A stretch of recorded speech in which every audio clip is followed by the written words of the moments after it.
the Arsenal 1-0. Ladies and gentlemen, Arsenal beat Tottenham 1-0 in the North London Derby. 3 successive wins in a row for Arsenal versus Tottenham in the Derby. Mikel Arteta has gotten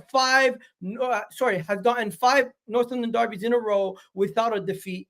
And at this moment in time, I am so gassed, ladies and gentlemen. Gabriel Magalhaes dunked on their head top. David Raya saved us in the first couple minutes. William Saliba and Timber had yellow cards and managed the game perfectly. We also had a situation where I feel like Mikel Arteta tactically outsmarted Ange Postecoglou, and we neutralized Tottenham's entire threat for the whole 90 minutes. They offered no threat at all, and we neutralized them to a T. Also, no Odegaard, no Rice, no problem. We found our way and we continued to push, and we got the result that we wanted, the 3 points. And to the people panicking, don't panic. To Thomason, who was panicking, don't panic. To the people saying 1 injury and we're gonna be a relegation side, we proved to them they don't know what the hell they're talking about, because we faced one of the original top 6 today, and away from home in a big massive game in a North London Derby off the back of an international break. And this is the kind of performance we put in. We show people how good we are defensively. We show people how good we are overall as a team. Even when we were not playing at our best, we still come out of here with the win. And I am very happy with this result, ladies and gentlemen. Some people would say we were not at our best. Yeah, we didn't have to be. We found other ways to win. We don't have to score 4 or 5 goals. We don't have to play the way that teams always want us to play. We can play different ways. We can do different things. And today we showed that to a T. This North London Derby, I would put this down to Gabriel Magalhaes' brilliance in set pieces in the box. Bukayo Saka, big up to him for the delivery. That's not going to get spoken about, obviously, because that wasn't the main part of the game. But the defensive side of Arsenal, wow. I think we are the best defense in the league. I think we're one of the best defenses in Europe. And dare I say, I think we have the 2 best center backs, the best center back pairing in Europe right now. No, I don't think that's really a debate, but we'll see as the season goes on. I know everyone's just going to talk about trophies, but you can't win a trophy in September. What you can do is you can lose it. And what we didn't do today, we did not lose this massive game just before another massive game versus Manchester City next week. But before we talk about that, we got to finish talking about this game. Gunner Souls, how you feeling, bro? I am gassed. Hey, listen, we asked the questions and the answers we got. This is it, man. This is what we want to be seeing. Like, we want to be seeing our team compete regardless of the scenarios, regardless of adversity, and competing at the top level. And, you know, granted, yes, we don't rate Tottenham to that level at the moment where they're competing for top 4. You know, they're not in the same bracket as us. The only teams that really come close to us are Liverpool and Man City at the moment.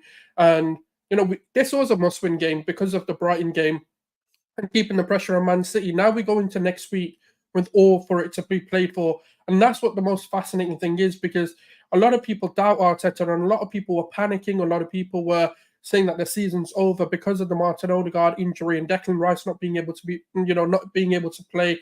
And us losing this game would have meant that we would have been 5 points behind and potentially 8 points behind going into the second international break. But we find a way, and this is the thing. This is what we need to see, is growth as a team, but also growth for Arteta. And I think this is the start of something which a lot of people are going to start to turn around to the idea that actually we've got a manager who should not be sacked at the moment, and why that contract extension is warranted, regardless of the trophy numbers. For me, he was asked a lot of questions. He delivered on the pitch. It was a shaky game. It wasn't an easy watch for. If you're a Spurs fan or if you're an Arsenal fan, it is a tough game to watch because there were moments where they could have scored, they could have done something, but, you know, we were resolute. The great, you know, wall of Arsenal comes again and we keep a clean sheet. And I'll keep saying it. I reckon we can go for that Chelsea defensive record. Ooh, the defensive record, the Chelsea defensive record. Yo, we just need to keep getting clean sheets, mate. We just need to keep getting clean sheets.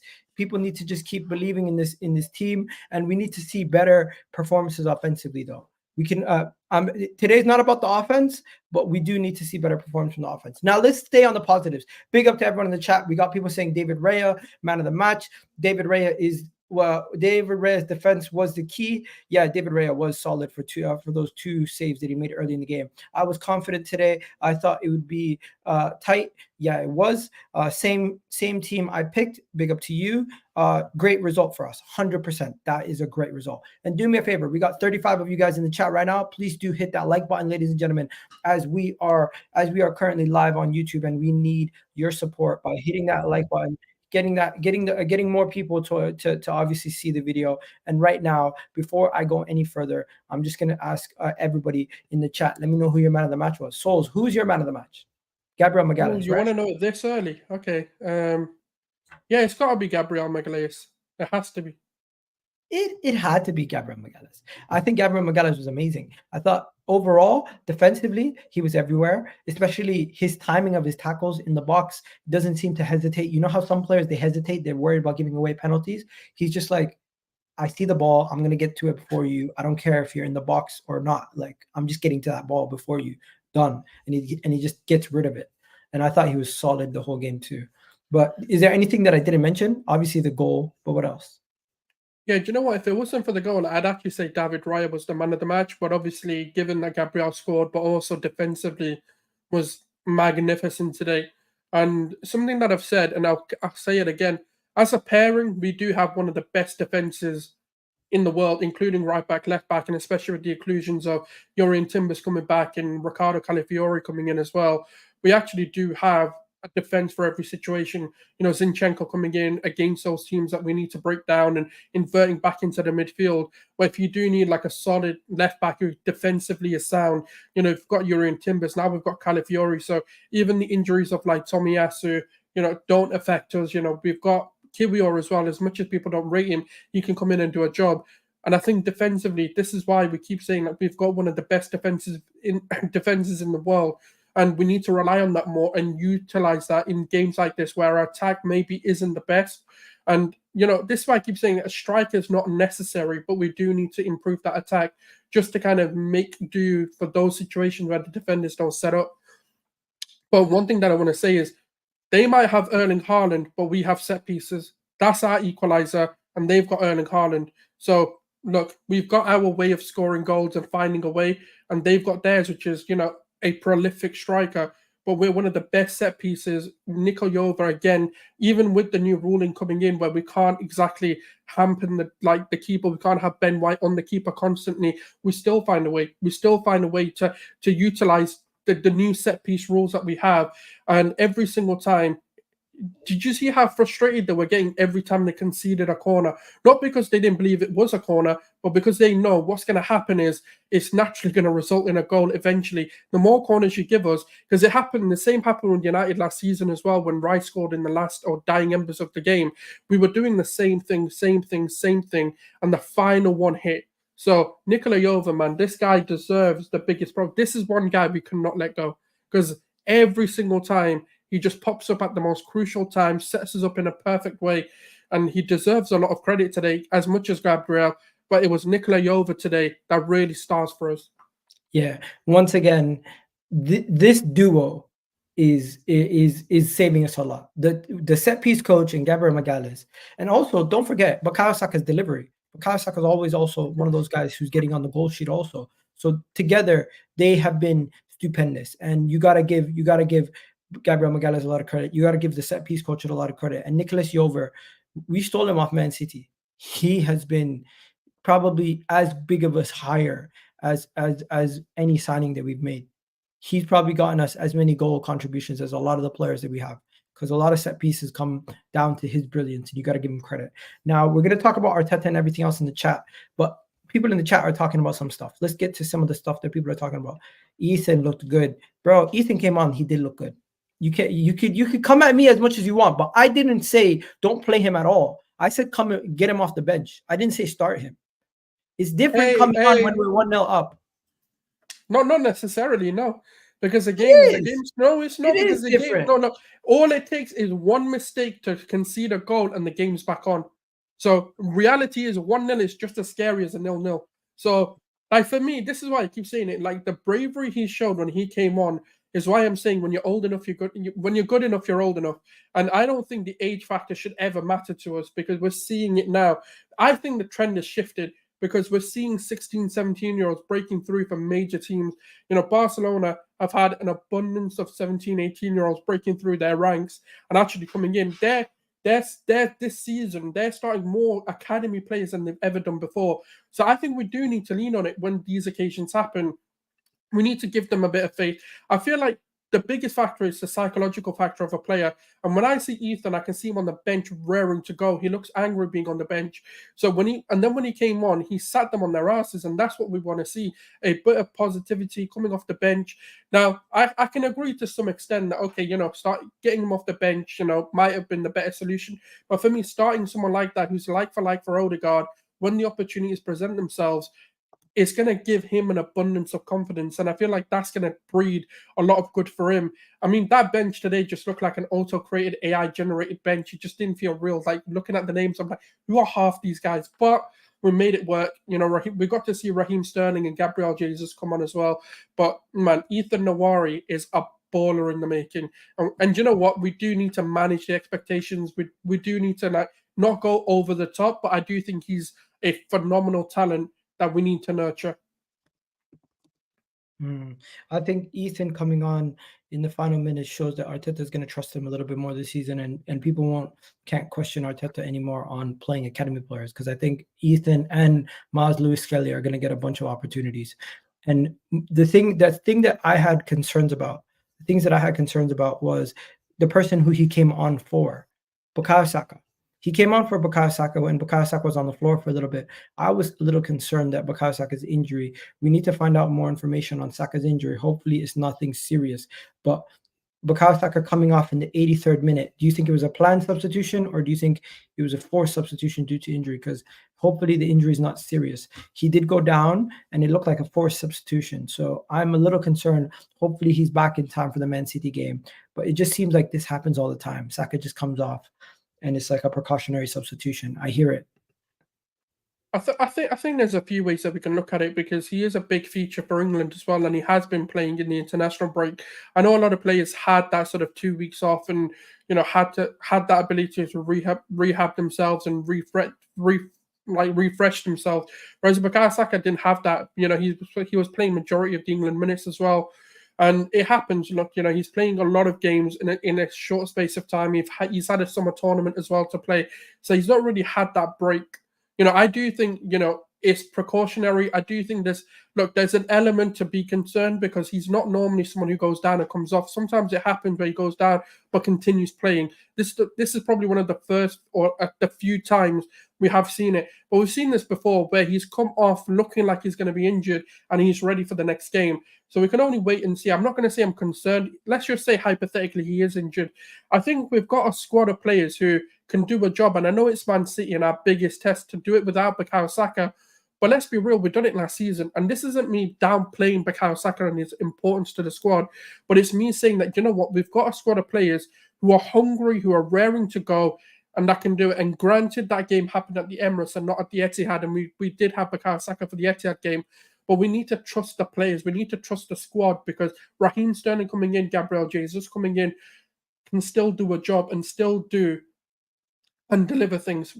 As much as Bukayo Saka is a loss and Martin Odegaard are going to be a loss in that game, we just need to wait and hold back and not panic, because we panicked, but look at what Arteta did. He still produced a result. So we need to trust the manager and the players who will come.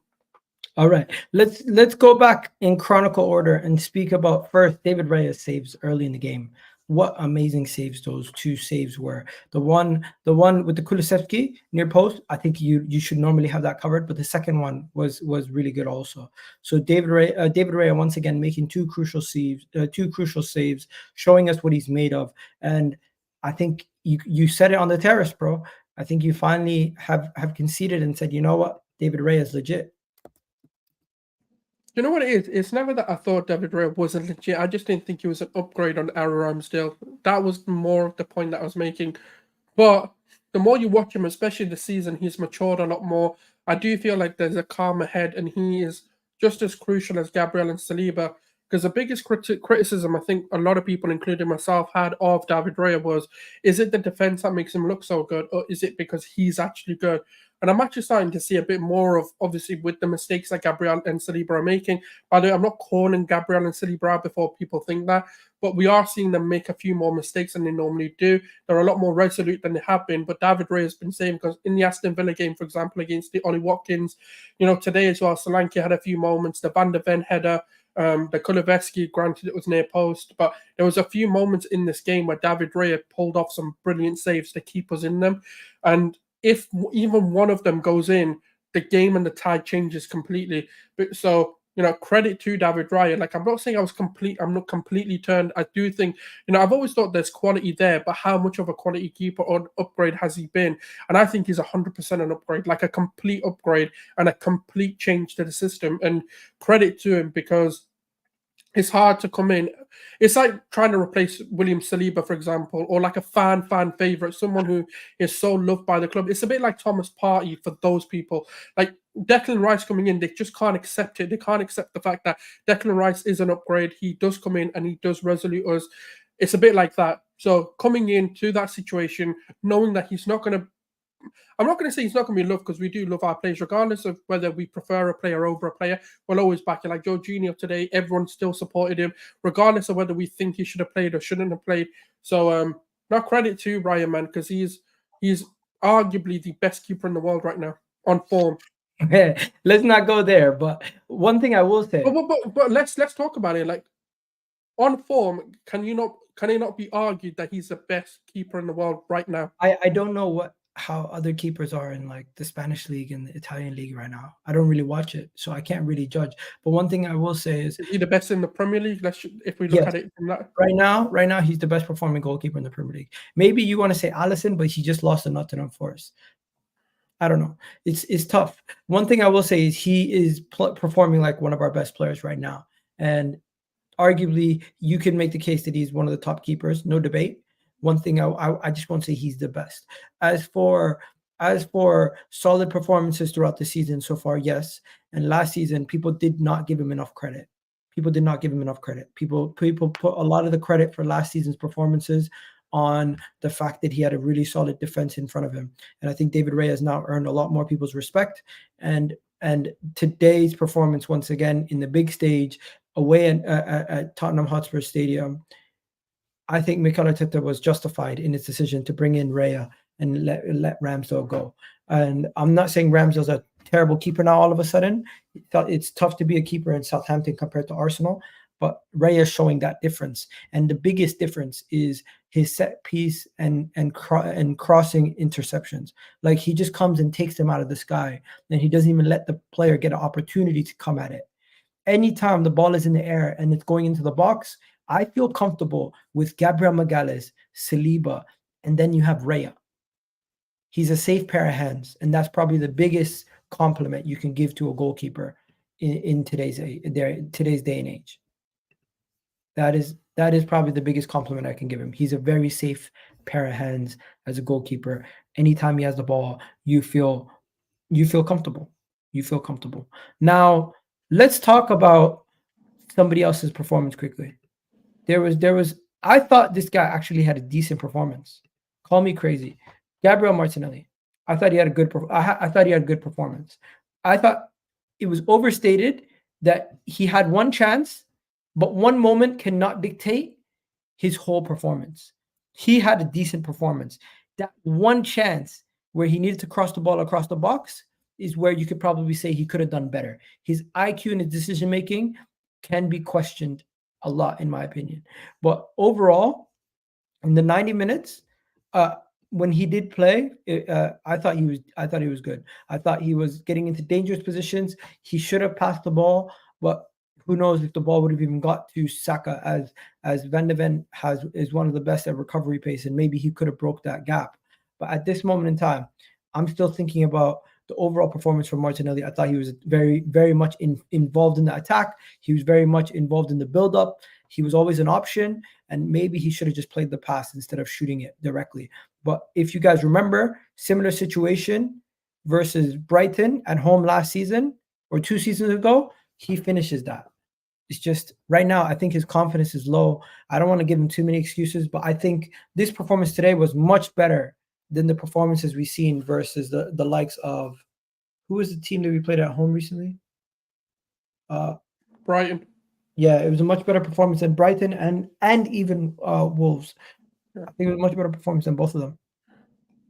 Yeah, no, 100%. I think this is what we're asking. If you're not going to score or get an assist, be the most threatening player, because he is the outlet for this team, and that's what he was doing. He was arguably our best attacker for the first 60 minutes, and then obviously he got taken off after a bit.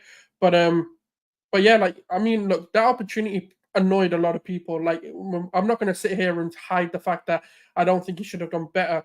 But at the same time, whether he crossed it or not, what he needed to do was drive that ball, get a deflection of Vicario, get something where, it puts it into a dangerous area, not that, you're just going to tap it into a corner. But that's where you can see that, his confidence is low, that he doesn't necessarily believe in himself a bit as much as he probably does before. But I do think overall he did. He had a phenomenal performance, and I hope it's a sign and he can build on this, because that's what we need. We need him to continue improving. We need him to become that finisher that we know he can be. At the moment, he's not showing it, but that doesn't mean that that quality goes overnight. It's just something that he's lacking a bit of confidence. He needs a bit of support, but I do think he needs to step up as well, because how much time can we give? Because you've had last season and we've given that off. This season, you need to show a bit more to your game and a bit more of a development, because you might be one of those that gets sold, just like the Ramsdales, just like other players that we've seen in this club. And he might be one, like ESR, for example, being sold, Fabio Vieira being loaned out. He could be next on that list if he's not careful. And that's what I'm always going to say. That doesn't mean I don't believe in the player. It just means that unless he starts to show a bit more quality, he could be one of those that Arteta looks at and goes, we need to improve because of the fine margins, which he has been doing. So, but no, today, well done to him. Yeah. I was gonna go to the next thing. I was gonna talk about Timber. Did you think the red card situation was a red card situation? For me, it's like, well, the only reason I'd even give him a yellow. Liverpool fans are obviously getting all sensitive, saying we've seen a similar situation versus Tottenham where their player Curtis Jones got a red card. But the difference, I would say, is Curtis Jones actually stepped down on Bissouma, where Timber never actually stepped on. Was it Brendan Johnson or Pedro Porro? No, it was Pedro Porro. Yeah, he never stepped on Pedro Porro's foot. So I never thought you can really compare the two situations. They are comparable in the sense that he stepped on the ball and then his foot came off the ball. But after his foot came off the ball, he never actually put any pressure on the player's leg. Hence why they never gave the red. Where Curtis Jones, he put all his weight on that leg. Look at how he's standing, where all his pressure is going on this leg, compared to Timber, where he's just kind of like using his leg to get the ball closer to him rather than pushing on it. And the way that he was standing, the way that he landed, that is the reason why they didn't give it. But some people are still asking for it. I think they're stretching it if they're asking for a red. I mean, pictures are the worst because they make it look worse than they are. Like with the Curtis Jones one, look, he doesn't even get the ball. Whereas with Timbers, actually rolls the ball past him, and then yes, okay, maybe there's a bit of a situation. But in the reality of the matter is, if you actually watch the video rather than the actual pictures, you'll see that it's not even a yellow card incident, really. Bro, but yeah, the yellow fans getting but yeah, mad. the yellow card comes because of the Vicario push and the shirt holding, whatever. That I can see why that's a yellow card. But if people are thinking that tackle foul, whatever you want to call it, is a yellow card, then behave yourselves, man. No, they're just asking for a second yellow at this point. It's not even a first yellow, so let alone a second yellow. It's just one yellow card for the incident, and that's it. We know what happens when an incident occurs. If you're involved in it and you retaliate as well, you're getting a yellow card as well. All right. Let's move on then. I thought Timber's performance overall was solid, though.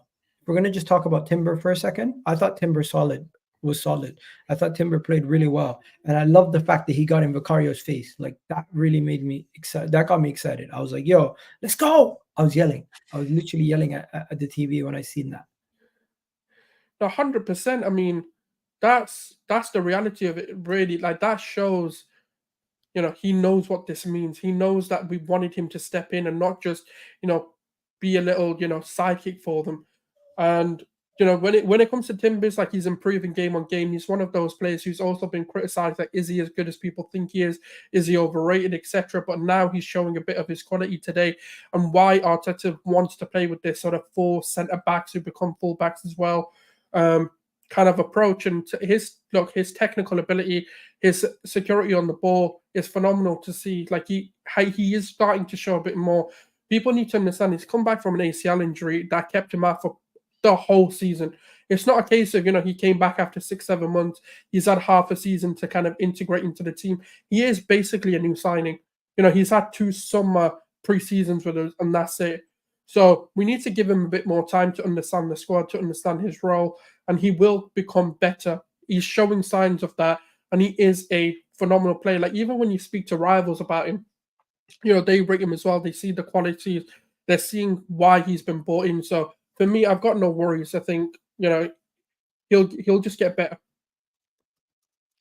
Some people are salty right now. Someone just messaged me, said we're lucky. Would you say we were lucky, or would you say we were just tactically better? Like, what would you say? I mean, the game plan worked. I mean, if you want to say it's lucky, then cool. That's your but this is where I hate football. Like, football fans are a bit like dense in certain ways, because you've got to understand how the team was approaching the situation. Like, we went into that game wanting to sit back and allowing them to come to us and try and play their game. The whole point was to smash and grab this game. The whole point was, to just defend, absorb pressure, and transition. So no, we weren't lucky, because this was the whole game plan. This is what we planned for. Now, okay, could we have got another goal? Could they have gotten a goal? Yes, but the design of the game was they were meant to look more threatening. They were meant to have more possession. They were meant to be that way, because that's us setting our trap. So if they want to say that's lucky, then cool, go ahead for it. But it wasn't a deflected goal. It was a superbly set piece taken, a corner that was superbly delivered, and Gabriel took his chance. So if that's luck, then everyone's lucky to win a game.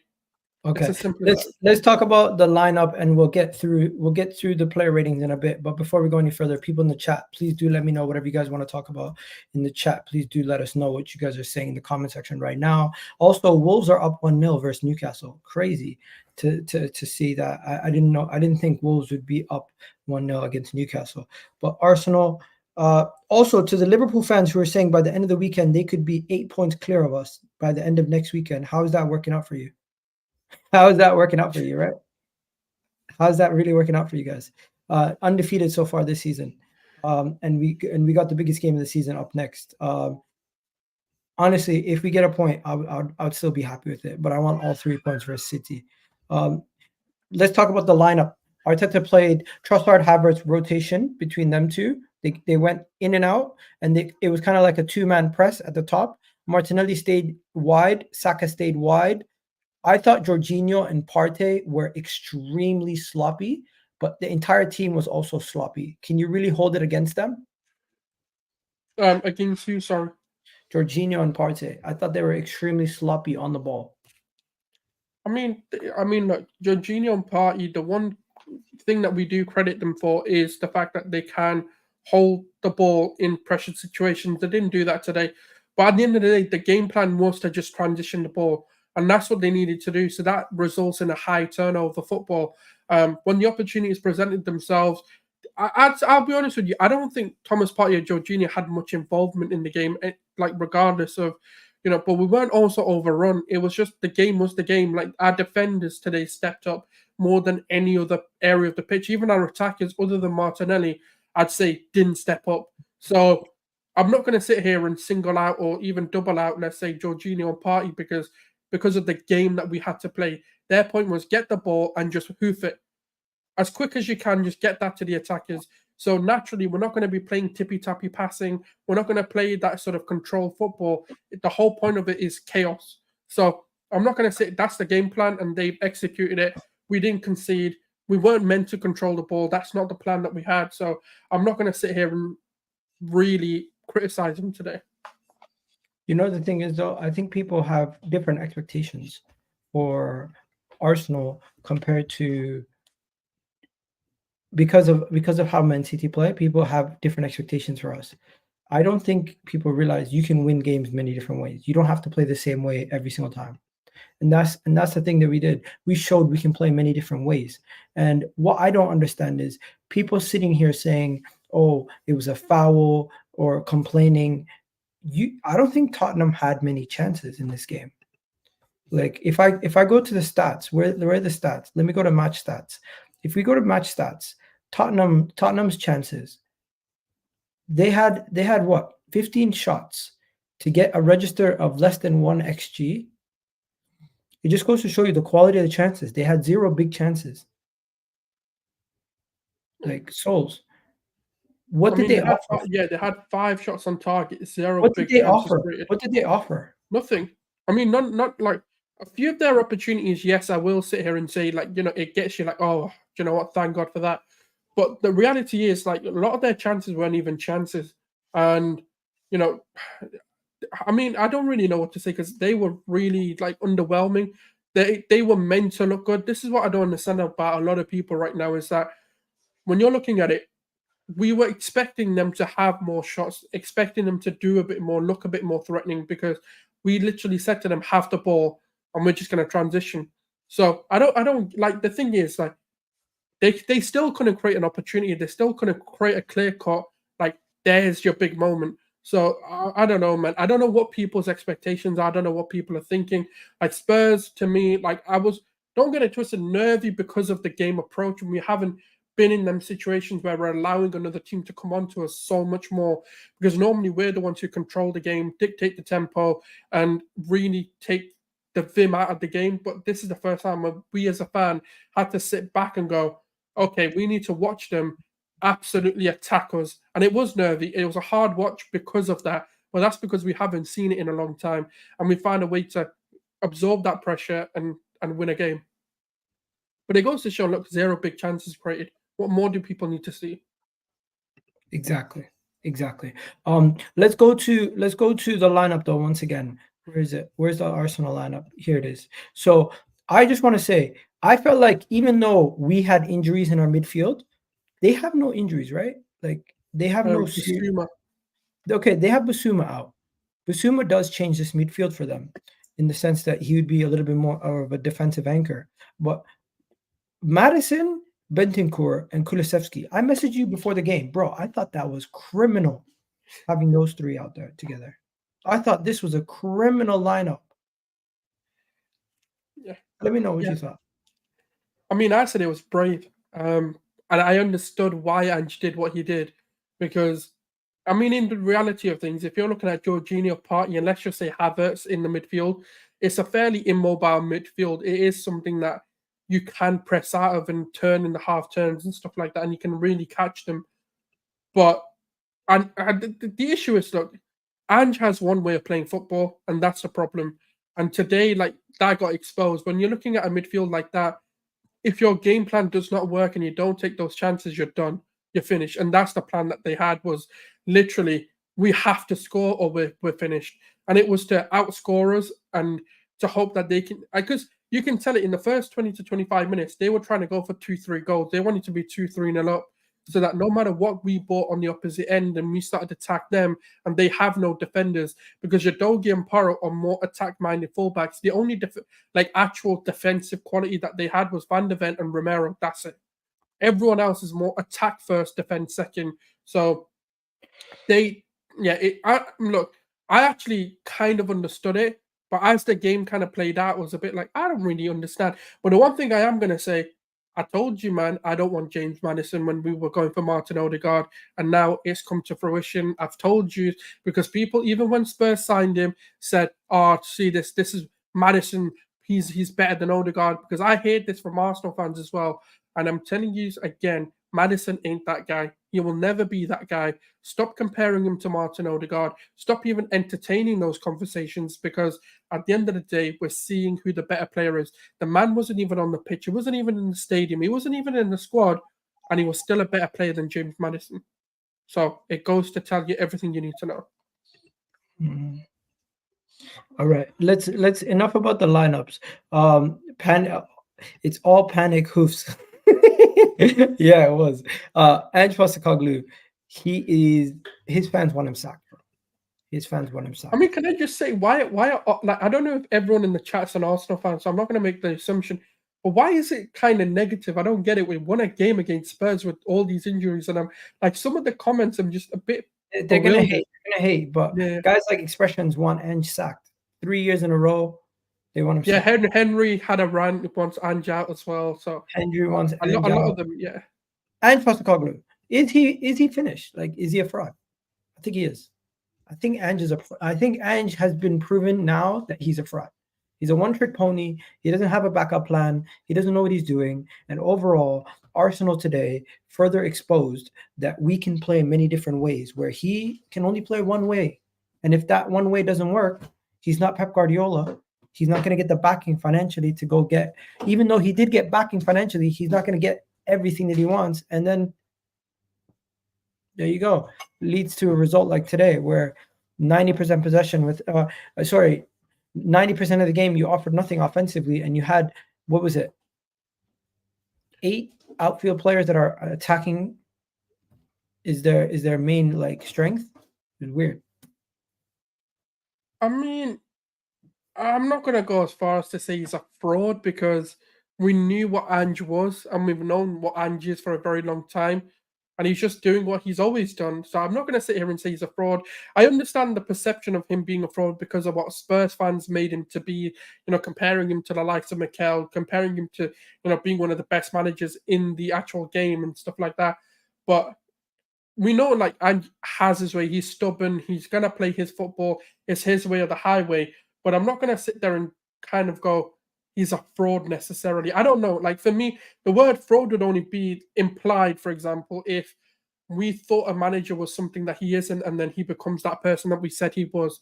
So, like, we know Ange is stubborn. He's going to play this attacking, high aggressive, intense football. And that's what he did. And he does it time and time again. So I don't know where the surprise comes from. I don't know where the shock comes from. I've always said it, unless Spurs invest heavily in this team, Ange Ball will not work because he will be exposed in the second season. And a lot of people said that. And now we're kind of starting to see it against Leicester and against, ourselves as well. So that's all I've got to say. I'm not going to say he's a fraud, but I'm also not going to sit here and go, I think he's a good manager for the situation you need him for. But he's not a great one if you want to go from, let's say, a top 6 battling for top 4 to becoming a title contender. That's not him. He's a guy that starts your project and then leaves you to finish it. Oh, you're on mute. Sorry, I was sneezing. Fuck. I thought the referee lost control of this game. Before halftime. Didn't know what he was doing.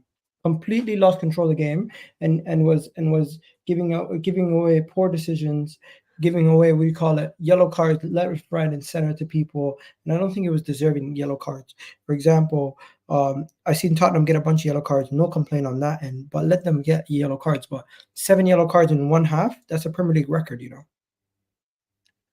I'll be honest with you. Do you know what? Do you know what the most astounding thing is? How there was not a single red card. Because what was it like? There's 8 or 9 players on a yellow card. I was like, surely in a game like this, there's gonna be a red card coming. Like there has to be impending a red card from one of them. And it's gotta give them credit. Nobody lost their head. Yeah, that's what I'm saying. Like for me, it's astounding because some of the yellow cards given, I was like, what the flip is going on here? It's a Could Timber have gotten a Timber was probably the most likely to get one. Yeah, I mean, his I'll agree is a yellow card. I'd say your Dogies was a yellow card, but some of them, as like Bentancur, for example, or Van der Ven actually was a yellow card. Kuleveski's was a yellow, but some of them was like it's a bit early though. Like the Saliba one, I was a bit bewildered, like why that was a yellow card. But again, look, I don't know, man. It is what it is. Like we know the referees are shit. It's a conversation every week, but it was just hilarious. I was like, yeah. This is going to be another week where someone goes down to 10 men. All right. Let's do our player ratings. First, I'm going to go Raya. Great performance, 9. Yeah, 100%. Kept us in the game. We wouldn't win without him. My dumbass took him out of our fantasy team because we're playing Man City next week. And I'm like, yo, let me just take him out now. So in case we can That's why you have a rotation keeper. If that's what you wanted to do, then you just take him out for your sub. I should have just kept him in. Anyways, Ben White. I thought Ben White had a poor game compared I'm to gonna give him a 6. 6. Yeah, I feel like it was a bit sloppy. Like, I'm I not thought the discrediting. passing for the whole team was very sloppy, but yes, he also was one of those people who had sloppy passing also. We nearly conceded if Solanke knew how to shoot. Shit. Saliba, by the way, the recovery today, the transition defending that we had was outstanding. You got to give those guys credit. Always getting back into shape defensively, always being drilled. The way we're drilled defensively, we are on point every time. I loved it. Next, what is next? So yeah, Ben White, 6, Saliba, 8. Yeah, I can. Yeah, I was gonna say 7.5, 8. Yeah, Magalhaes gets a 9 as well. Man, he's what a phenomenal performance. Much. Brilliant. We already spoke about him. Timber, I thought he had a good game. Also, he gets an 8. Yeah. Partey, 7. I mean, this rating's gonna come because it's not his fault. It's a system fault in the midfield. It's a system fault. It's not his fault, but numerous times giving away the ball. Careless. Yeah. I think there was a moment in the box as well where Gabriel kind of had to clear the it. same thing. 6. Yeah. Kai Havertz. I thought Kai Havertz was really good at holding up the ball, and he created a couple chances, but nothing really. I'm gonna say 6, 7 because I don't think he did anything phenomenal, but he did his job. So I'll give him 6.5. Yeah. I think 6 also. Saka, set piece, delivery, and I'll give him a 7 just because of the assist. But I do like this is not. One second. Hear my case. First half, he was our best offensive outlet. Every time he got that ball, he had Udogie on toast. He was creating chance after chance. We just didn't have the players in the right positioning to get to the crosses. I think he deserves at least a 7.5. I mean, it is tough, but by design, I don't think Saka did much. All right, I'll go 7. I don't know. I don't think, but this is by design though. So I'm not saying you had a bad performance, but yeah, Saka, I'd say 7, 7.5. All right, 7.5. What were you gonna give him? I'm just curious. What was? That's what I was giving him. All right, okay, cool. I can agree with that. Martinelli overall had a good game. I think 7. I think people are going to criticize him heavily for the one chance where he didn't show the clinical edge to make the pass or to get it into the back of the net. But overall, on the run of the game, I think he was good. I don't want to judge his whole performance on one moment. I did that before. Overall, I think he was good. It's just that one moment can make you feel like he didn't have as good as a game as he did. I agree. I think overall he had a great performance. I think this is hopefully the coming of Martinelli. The opportunity, look, it's a piss take. Like, it really is. And even the most positive Arsenal fans are a little bit annoyed that he missed that. But it's going to happen. But I do think he needs to buckle up his ideas because there's only so much patience we can give a player as well. But you know what? I hope this is a sign of things to come. But I agree, 7. I think he was our most threatening player, especially in the first half and then maybe the start of the second half as well. Boom. 7. Trossard. At times, was a little bit of a passenger, but he lost the ball a lot. Probably one of the worst players on the pitch when it comes to possession. Every time I felt like he was on. Every time I felt like Martinelli chance was because of him though. Like, there were moments where he passed in, where he opened up those opportunities for Martinelli. Do you think it's because he's such an attacking player, he's not comfortable in deeper positions, and he's always looking for the dangerous pass? But I think he pulled a lot of them off. There was some where they didn't come off, but I think not a 5. No, 6. I meant to give him 6. I still think I'd say a 6.5, 7. 6.5. I think the reason we're doing that is because of the missed passes, but in reality, like, I don't know. That's just my opinion on it. Okay. Forget about Raheem Sterling and them for a second. Let's just go straight to Ethan. Didn't have much time on the pitch, but I thought he looked really good in his time that he was on the pitch. I mean, it's not worth a rating, but yes, I agree. I think he showed positive signs. The way that he Jesus, same thing for Sterling. Not enough time. I think the point of the game at that point, They couldn't do anything. Performance. It was just, you're on there, get a few minutes, have a run around so that you're ready for City. I feel like that's what all these subs were. I thought Raheem Sterling coming on for Martinelli would help us, but it didn't really have a chance to show that difference. I think both Jesus and Martinelli, Jesus and Sterling should start versus Atlanta. And I think you bench Saka for that game and you play Martinelli. So you go Martinelli, Sterling, you got Martinelli, Jesus, Sterling to start the game. And you rest Saka for City. You have to. Especially with this substitution, whatever the reason for it is, I'm sure we'll find out in the coming hours or maybe even the coming days. But there's no need to play Saka in the Atalanta game. So I hope to see because Raheem Sterling needs minutes, Gabriel Jesus needs minutes. And for me, it's not a high-stake game. The only reason a lot of people want to play the strongest team is because it's the first game in the Champions League for the season and you want to start off on a win. But for me, the stakes aren't that high anymore. There are games where you can drop points and still qualify for the next round. So, yeah, I agree. I think Sterling's still quality. Jesus is good enough, and he needs to get minutes as well because he's come back from injury. And obviously, Martinelli, we need to boost his confidence, and it could be a good game to do that. There you go. We're out of here, people. Pretty much all done there. So, is anything else that we didn't touch on? No, I keep forgetting we've got Atalanta midweek, but yeah, we just need to go on to the next and then the Man City game. I'm actually more excited to see the quality of this squad. So bring it on. Yeah, Mikel Arteta post-match, he spoke to, I think he just said he's delighted with the North London Derby win. It was a 23-second video, and Martinelli was the one who did it for the Arsenal thing and said, beating Spurs once again, it's always entertaining beating them. But they're going to break it down for us maybe in a couple hours. I don't have the breakdown right now in front of me, but let's just see if I can get any more information on Saka or anything like that. Theo Walcott celebrating on Instagram, Arsenal beating Tottenham. Some Arsenal fans don't rate Theo as an Arsenal legend anymore. As a former Arsenal player because he scored against us with Southampton and celebrated. It is what it is. He didn't snake us, so I'm not that like. He's an Arsenal fan, even if you say a player whatever, through and through. So no disrespect from. It's not like the other players.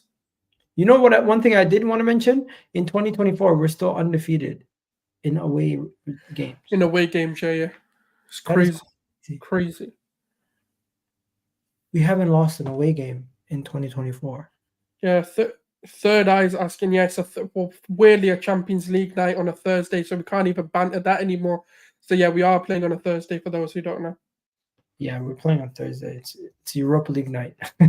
but Atlanta and Arsenal. You know what? People are going to make Europa League jokes on Thursday. That's it. But it's the only joke they can make. We're a really good team. That's what people. If that's the only insult people have to us, then fair enough. Ange Postecoglou appears to promise Tottenham fans a trophy this season. What? Ange Postecoglou promised Tottenham fans a trophy this season. What's man cooking here? The guy is the nutcase. After the game, Ange Postecoglou, what did he say? I am going to answer the question, or you going to keep asking? Not absolutely. I'm correct. I don't usually win things. I always win things in my second season. Nothing's changing. Nothing changed. So he's basically saying he's going to win in his second season. He's going to win Tottenham a trophy. Fair play. Let's see what happens. Let's see. That's if he survives that long. Sky Sports refused to accommodate error after awarding the man of the match to the wrong player.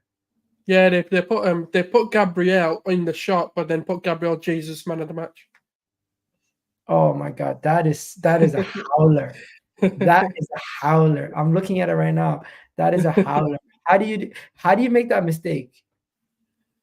We've got a lot of Gabriels. It happens, man. It is what it is. Yeah, no, that's true. Anyways, he's man of the match. We won the game. I'm quite gassed. I hope everybody enjoyed this video. Big up to all the people in the chat who stayed. Big up to my guy here. Thursday's the match. Yeah, Thursday. We got a lot of time to relax until the next game. Bro, that means we play Thursday and then a quick turnaround time to play Man City. Fuck. You know what the most annoying thing is? I'm actually at my best mate's wedding on Sunday as well. So I'm like watching the game on my phone. Hey, but if it's Sunday, then Wednesday, Saturday is the same thing. Yeah, Not yeah. really the end of the world. It's not really the end of the world. Anyway, Sold, I appreciate you jumping on the stream once again. Big up everyone in the comment section. I need to get the new black kit. That's the new black kit, right? Yeah, I love it. It's so looks fire. sad. Have a good one, guys. I'll catch you guys in the next one. I'm out of here. Peace.